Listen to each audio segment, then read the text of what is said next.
Right, so here we go. There are two reasons that I wanted to make this video today. The first one being that I want to share these images. I think that they're pretty cool, they're beautiful, they're punchy, they're dramatic, they suit my style well. And the second reason that I want to share this video is that the lighting setup that I used for those particular photos, on the most part, was a very affordable lighting setup.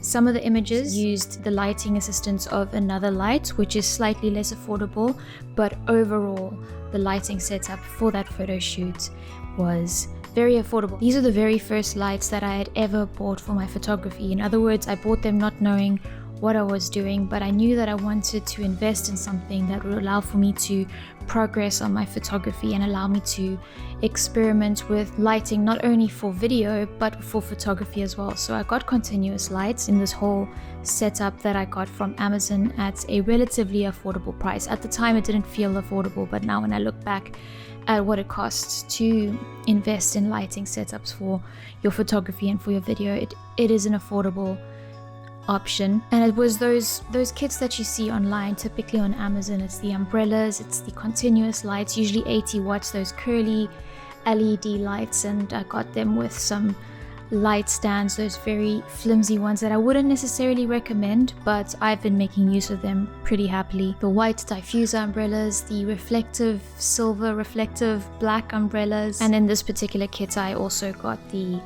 backdrops with them as well, but I don't use that backdrop anymore because I don't have it with me anymore, but it's coming back soon. And I wanted to share that because if that's something, or if it's one of the only things that if you're starting out or you're kind of new to photography or videography and you can't quite afford that really expensive stuff yet, you can get going with the less expensive stuff if you practice and you make use of it and try to push your equipment to get the most out of it. So if that's all you can afford for the foreseeable future, but you want to progress and you've already moved on from window light and all other light sources that are readily available to you, these studio lights can be recommended and can produce good photography and video, subjectively speaking. Okay, so for that maternity shoot, I played around with the lighting technique, which at the time I didn't know was called book lighting, which is where you shine a strong light source into a reflective surface, bounce that, so that's called bounce lighting, but you bounce it through a diffusion. So like I said, the bouncing is called bouncing, the reflecting is called bouncing, and once you reflect that light or bounce it through a diffusive surface at a 45-degree angle, a diffusive area, an area of diffusion, that's called book lighting. I didn't know that. So for this maternity shoot, I used book lighting in two ways. In the first instance, the book lighting was used as the primary light source. So it was the everything light source, and it was this beautiful soft blanket of light over the entire subject. And that's the method with which I preferred using this book lighting. But because this light wasn't super strong, in the instances where I brought in an additional light, which was in a small softbox and diffused, the book lighting was used as a more overall full light for the entire subject, the entire scene. So it assisted the key light, but the book light served as a full light, which helped me keep a soft look throughout. In the instances where the additional light was used, you can see that created a distracting spot in some parts of the images.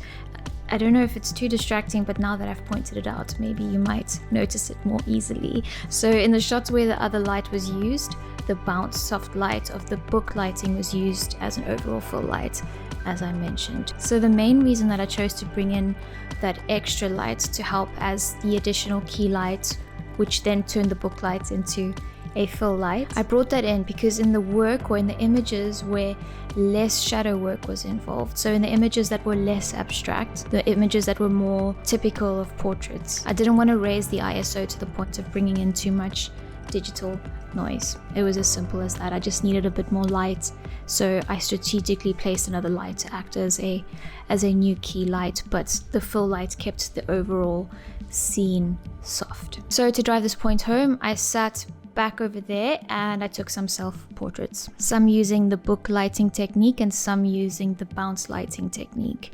Nothing serious, no edits, shots using the monochrome picture profile on my Panasonic Lumix S5 with the 24-105 f4 kit lens. And as mentioned, I shot some of the images using this book lighting technique through a large diffusion area at almost a 45-degree angle above me, still close but 45 degrees above me, and the first set were at about 90 degrees kind of next to me, just off 90 degrees, so more slightly ahead but close to a 90-degree next to me. And these images display how the large diffusion source created such soft light that promoted a very smooth transition from shadow to highlight. I then removed the diffusion, creating the bounce lighting setup to give you a comparison of how punchy the images had become due to a very strong highlight on my face and a very harsh or abrupt transition from that highlight to the shadows. And also note how the almost 90-degree angle of the light to my face and the large diffusion, now we're back to the book lighting technique, that was so close to me made it more difficult to get a catch light in my eye.